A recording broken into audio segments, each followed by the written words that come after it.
Russia's fuel crisis is spreading, with Ukraine putting more pressure on the system by striking oil depots. In occupied Crimea, a major explosion and fire erupted at an oil depot in Feodosia after an apparent drone strike. Local authorities attempted to dismiss the incident as a welding accident, but footage shows thick smoke rising over the city. The attack highlights how vulnerable Russian fuel infrastructure has become, especially in Crimea, where supply lines are already under strain. Each new strike adds to Moscow's mounting logistical problems and deepens the ongoing energy crisis across Russia. Even before this attack, the so-called head of the Russian-occupied Crimea, Sergei Aksyonov, announced that gasoline will now be sold in quantities of no more than 30 liters per person. Meanwhile, residents keep sharing videos that show the length of the car lines at the gas stations. Dear colleagues, dear Crimeans, what I want to say about the fuel shortage. So the situation is under control and is being managed manually in manual mode.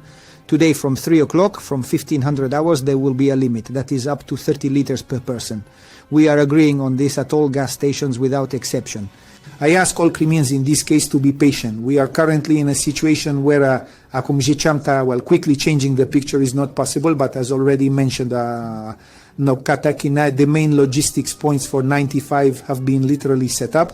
If there is no panic, then we will get through this stage 2 without major losses.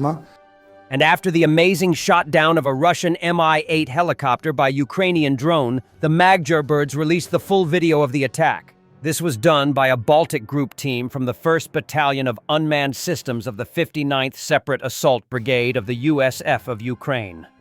The crew has already done a lot of similar work, and shooting down a helicopter is a logical continuation of it. The soldiers described the interception in more detail. We noticed that there is a certain pattern in the way enemy aircraft operate.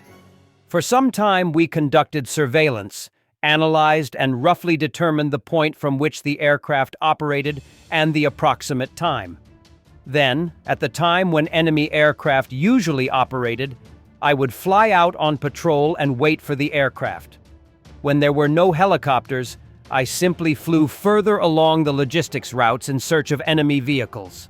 And today I was lucky the entire unit was involved in the destruction of the helicopter and those on board. A 10-inch Shrike 10 FPV drone with a PG-7M warhead was used as a weapon.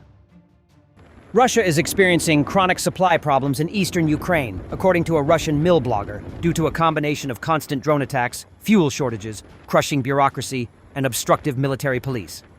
The Tactical Medicine Course's Telegram channel comments on the dire situation currently facing Russian vehicle logistics. Every day, I see how this absurd situation with transport and fuel undermines the combat effectiveness of units and simply destroys people. I'll explain in simple terms why this is a matter of life and death, not bureaucratic formalities. Imagine certain sections of the front where ammunition, provisions, and medicine need to be delivered as quickly as possible, and the wounded evacuated. It's a scene I've witnessed dozens of times. You, dirty, grimy, having not slept for 5 days, your hands shaking from exhaustion. Get into your battered Niva, bought sometime in the suburbs of Donetsk with your last money, and speed along the torn-up roads, risking at any second being blown up by a tripwire or caught in artillery fire. You're delivering ammunition to the guys at the front so they can repel another attack. You're carrying water and food because they've been sitting in the trenches for 2 days without provisions. Or you're assembling a column of 2 or 3 of these rusty old cars for an urgent combat mission. You need to urgently move a group to a dangerous area where an assault is about to begin. And then begins that very theater of the absurd, the kind only a bureaucrat who's never seen war up close, beyond his computer screen, could conceive. The military police stop you at the checkpoint, and instead of helping you or even letting you through, they begin a humiliating interrogation. Why are you, a defender of the fatherland, traveling in such a vehicle? Where are your documents? Whose vehicles are they?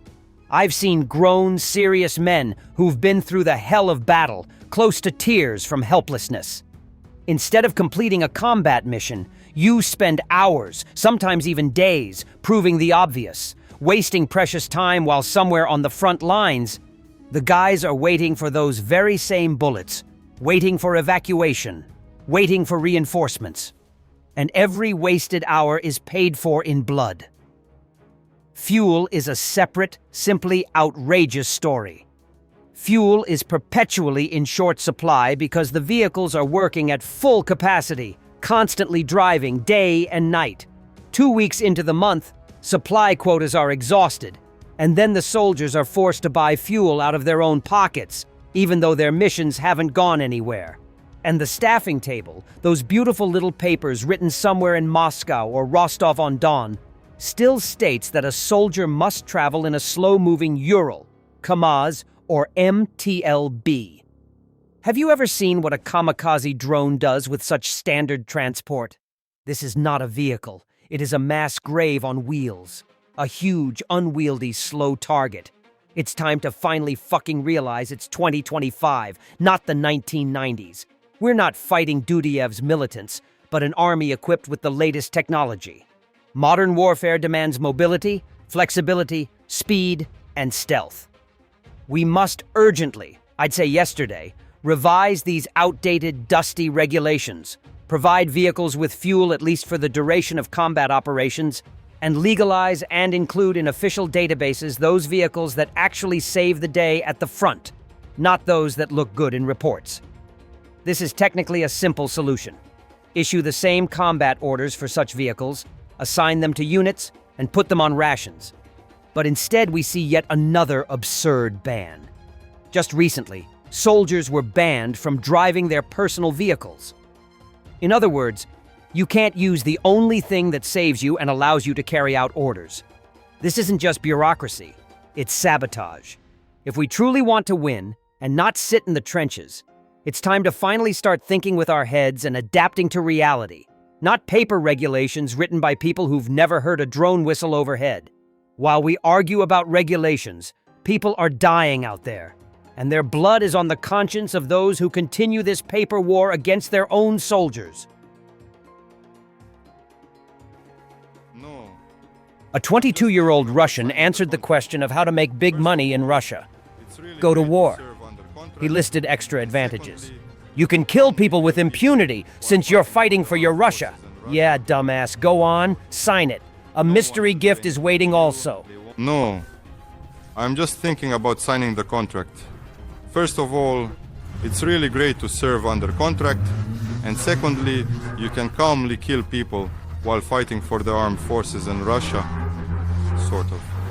No one will do anything to you, they won't imprison you, and the big plus is that you can catch, for example, what do they call them, Nazis, in the special military operation, and you can also mock them, make them kneel, cut off hair. It's very good. It even somehow gives you strength, some kind of, I don't know, pride in yourself, and on top of that, you get paid for it. Would you be ready to go?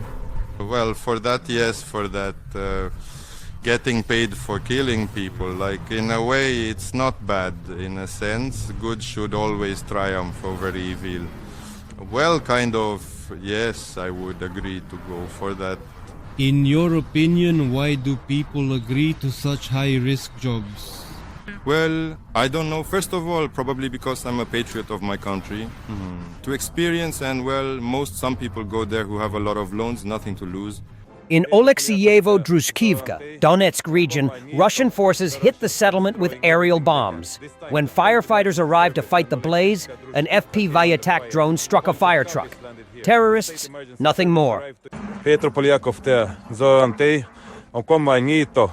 The Russians are destroying everything they can. This time, the State Emergency Service and Oleksivska-Drushkivka came under fire. A bunch of Cubbies landed here. The State Emergency Service arrived to extinguish the fire, and the vehicle was hit by 2 RPGs on the tow.